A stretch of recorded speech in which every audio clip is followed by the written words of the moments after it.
Aux puissants, je demande, à quoi bon maintenir un pouvoir dont on se souviendra pour son incapacité à mettre fin à la crise climatique alors qu'elle était urgente et nécessaire?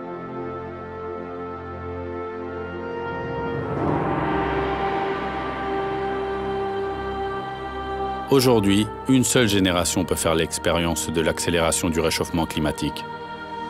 Nous ne parlons pas en termes de siècles ou de millénaires, mais seulement de quelques années. La cause n'est pas à chercher bien loin. C'est nous.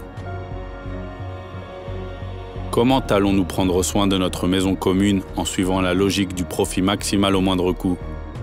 Cette logique donne le pouvoir à quelques-uns et contribue à ce que ce soit surtout les plus défavorisés qui souffrent particulièrement des conséquences du changement climatique. Dans Laudato Si, le pape François a déjà abordé les conséquences du processus de dégradation de l'environnement. Au cours des 8 dernières années, la planète a continué de souffrir de nos attaques. Derrière cette absence de réponse efficace se cache un paradigme technocratique qui repose sur l'idée que les êtres humains peuvent étendre leur pouvoir sans aucune limite grâce à la technologie. Si nous ne sortons pas de ce paradigme technocratique, nous nous isolerons du monde qui nous entoure et dans lequel Dieu nous a tous unis. Les accords multilatéraux entre États sont essentiels pour changer cette tendance.